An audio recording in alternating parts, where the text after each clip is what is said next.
Assalamualaikum warahmatullahi wabarakatuh. Salam sejahtera bagi kita semua. Baik, perkenalkan kami dari kelompok 4 akan mempresentasikan tentang siklus pengeluaran. Sebelum itu, perkenalkanlah anggota kami. Yang pertama ada Mega Tribuana dengan NIM 0211120899. Dan yang kedua ada saya sendiri, Friska Ulia Damayanti dengan NIM 0211121092. Dan yang terakhir ada Nur Sinta Soraya di NIM 0211121093.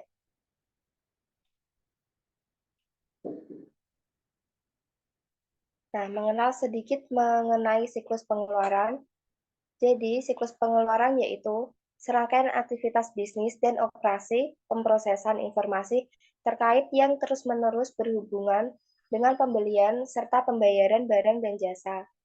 Nah, untuk bab ini berfokus pada perolehan bahan baku, barang jadi, perlengkapan, dan jasa. Ada 4 aktivitas dari siklus pengeluaran. Yang pertama, memesan bahan baku, perlengkapan, dan jasa. Yang kedua, menerima bahan baku, perlengkapan, dan jasa. Dan yang ketiga, menyetujui faktor pelengkap pemasok. Yang terakhir, pengeluaran kas. Untuk yang kita bahas kali ini yaitu menyetujui faktor pemasok dan pengeluaran kas. Untuk menyetujui faktor pemasok, pembayaran, aktivitas ini Departemen Bagian Utang menyetujui faktur pemasok untuk pembayaran sebuah kewajiban hukum yang membayar pemasok timbul pada saat barang diterima.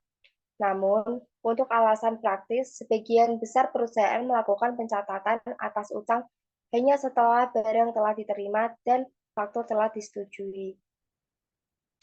Atas prosesnya, faktur pemasok yang telah diterima oleh Departemen Bagian Utang dilakukan pencocokan dengan pesanan pembelian dan laporan penerimaan. Kombinasi faktor pemasok dan dokumen pendukung tersebut disebut dengan paket voucher. Setelah pemberi persetujuan memverifikasi bahwa perusahaan telah menerima apa yang telah dipesan, faktur tersebut disetujui untuk pembayaran. Ada 2 cara untuk memproses faktur pemasok. Yang pertama disebut sebagai sistem non-voucher dan voucher.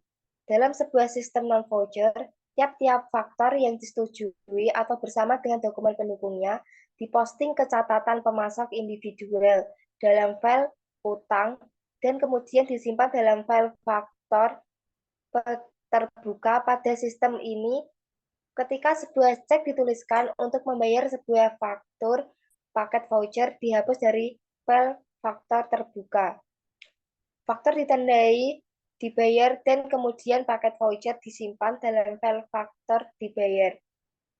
Yang kedua disebut sebagai sistem voucher, yaitu sebuah dokumen tambahan yang disebut sebagai voucher pencairan. Juga dibuat ketika sebuah faktur pemasok disetujui untuk pembayaran. Voucher pencarian ini mengidentifikasi pemasok, mencantumkan faktur yang beredar, dan mengidentifikasi jumlah bersih untuk dibayarkan setelah dikurangi dengan diskon dan potongan yang berlaku. Sistem voucher menawarkan 3 manfaat atas sistem non-voucher. Yang pertama, sistem tersebut mengurangi jumlah cek yang perlu ditulis karena beberapa faktur mungkin disertakan dalam jumlah voucher pencarian. Untuk yang kedua, karena voucher pencarian adalah sebuah dokumen yang dihasilkan secara internal. Ia dapat dibeli nomor sebelumnya sehingga dapat menyederhanakan pelacakan seluruh utang. Dan yang ketiga, karena voucher menyediakan sebuah catatan eksplisit yang faktur pemasok telah disetujui untuk pembayaran dan fungsi tersebut memfasilitasi pemisahan waktu persetujuan. Faktor dari waktu pembayaran faktur, hal ini mempermudah untuk menjadwalkan kedua aktivitas untuk memaksimalkan efisiensi. Selain dengan cara tradisional, yang telah dijelaskan tadi yaitu dengan mencocokkan faktor pemasok dengan pesanan pembelian dan laporan penerimaan. Terdapat beberapa cara lain untuk memproses utang Yang pertama, Electronic Data Interchange atau EDI. Cara ini mensyaratkan pemasok untuk menyerahkan faktur secara elektronik, maka sistem secara otomatis mencocokkan faktor-faktor tersebut dengan pesanan pembelian dan laporan penerimaan yang sesuai. Dalam hal faktur, pemasok gagal dalam proses pencocokan, maka perlu diproses secara manual. Yang kedua, Evaluated Receipt Settlement atau ERS. Cara ini mengeliminasi faktor pemasok, yaitu sebuah pendekatan tanpa faktor terhadap hutang yang menggantikan proses pencocokan. 3 cara dengan mencocokkan 2 cara atas pesanan pembelian dan laporan penerimaan saja. ERS sendiri memberikan manfaat baik kepada perusahaan maupun kepada pemasok karena ERS menghemat waktu dan uang dengan mengurangi jumlah dokumen yang perlu dicocokkan sehingga mengurangi jumlah ketidaksesuaian potensial.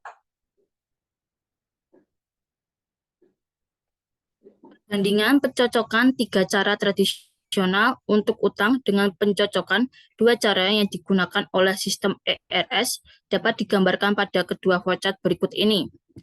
Pendekatan 3 cara pada sisi kiri melakukan proses utang dengan mencocokkan ketiga dokumen, yakni salinan pesanan pembelian, faktor pemasok, dan salinan laporan penerimaan, yakni mencocokkan apakah kuantitas pada faktor pemasok sama dengan kuantitas pada laporan penerimaan dan harga pada faktor pemasok sama dengan harga pada pesanan pembelian. Apabila cocok, maka perusahaan melakukan pembayaran kepada pemasok. Sebaliknya, ketika dokumen-dokumen terkait tidak cocok, maka dilakukan rekonsiliasi. Sedangkan pada sisi kanan yaitu pendekatan ERS, ketika pembelian terjadi, perusahaan mengetahui harga barang dan jasa pada waktu dipesan, yakni yang tercatat pada pesanan pembelian, sehingga informasi yang diperlukan untuk membayar pemasok telah diketahui. Maka dalam pendekatan ERS ini, proses utang hanya melakukan pencocokan salinan pesanan pembelian dan laporan ini tanpa mengikut sertakan faktor pemasok. Pada pendekatan ini dilakukan pencocokan apakah jumlah yang harus dibayar sama dengan kuantitas barang yang diterima yang tertulis pada laporan penerimaan dikalikan dengan harga per unit barang yang tertulis pada pesanan pembelian. Apabila cocok, mesin secara otomatis menghasilkan pembayaran. Sedangkan apabila terjadi ketidakcocokan, maka perlu dilakukan tinjauan manual. Atas pembelian non persediaan perusahaan dapat menggunakan kartu pengadaan, yakni kartu kredit perusahaan yang dapat digunakan para pegawai hanya pada pemasok yang ditunjuk untuk membeli jenis-jenis barang tertentu. Batas pengeluaran dapat diatur dan nomor rekening untuk setiap kartu pengadaan dapat dipetakan ke rekening buku besar tertentu. Kartu pengadaan menyederhanakan utang karena perusahaan menerima satu laporan bulanan yang merangkum pembelian persediaan serta meningkatkan efisiensi dari proses pengeluaran kas karena perusahaan hanya membuat satu pembayaran untuk semua pembelian dan persediaan selama satu periode waktu tertentu. Ancaman dan pengendalian. Ancamannya, yang pertama, kesalahan dalam faktor pemasok. Yang kedua, kesalahan dalam memposting ke utang. Pengendalian. Yang pertama, kesalahan dalam faktor pemasok. Pengendaliannya, verifikasi atas keakuratan faktor, yakni dengan membandingkan harga serta kuantitas yang dicantumkan dengan yang diidentifikasikan ada pesanan pembelian dan laporan penerimaan. Yang kedua, untuk pembelian kartu pengadaan, para pengguna harus disyaratkan untuk menyimpan tanda bukti dan memverifikasi ketepatan atas laporan bulanan. Yang ketiga, mengadopsi pendekatan ERS karena pendekatan ini mengeliminasi penggunaan faktor pemasok.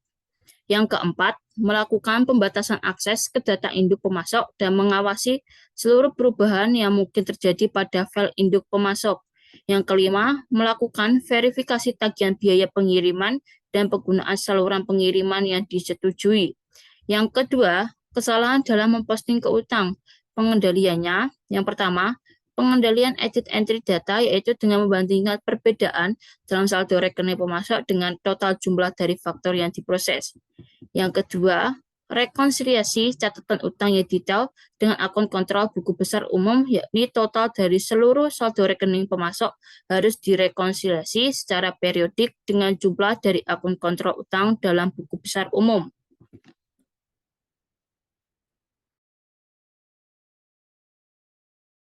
Selanjutnya yaitu pengeluaran kas. Pengeluaran kas merupakan aktivitas terakhir dalam siklus pengeluaran. Yang dimaksud dengan pengeluaran kas di sini adalah membayar ke supplier.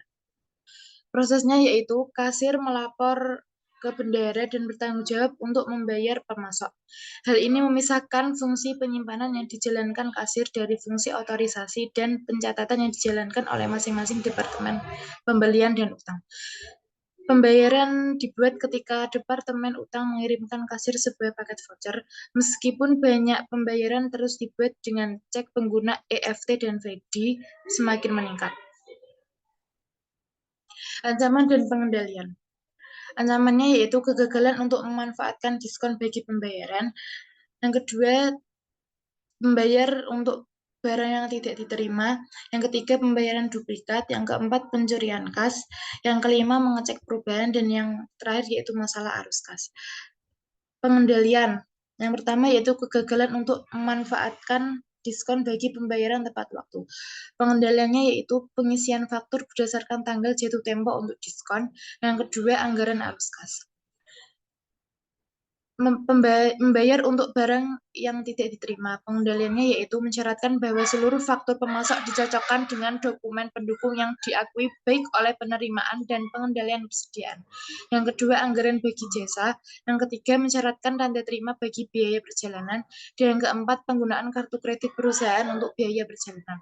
Yang ketiga, pembayaran duplikat. Pengendaliannya yaitu mensyaratkan sebuah paket voucher yang lengkap untuk semua pembayaran, kebijakan untuk membayar hanya dari salinan asli atas faktur pemasok, dan yang ketiga, membatalkan seluruh dokumen pendukung ketika pembayaran dibuat.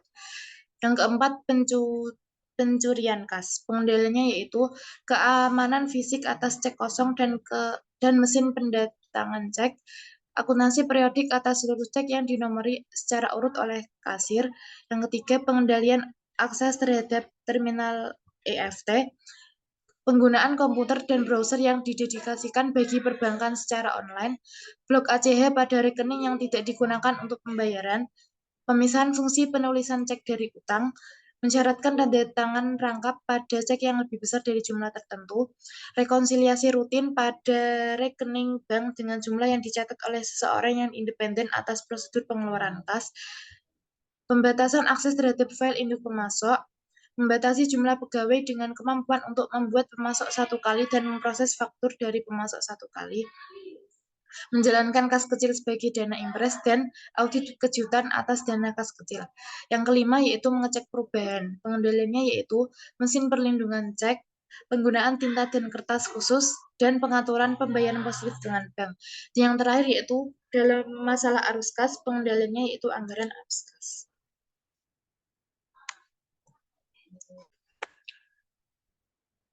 Oke, baik. Sekian presentasi dari kelompok 4. Apabila ada kekurangan dalam penyampaian atau salah kata, mohon maaf. Assalamualaikum warahmatullahi wabarakatuh.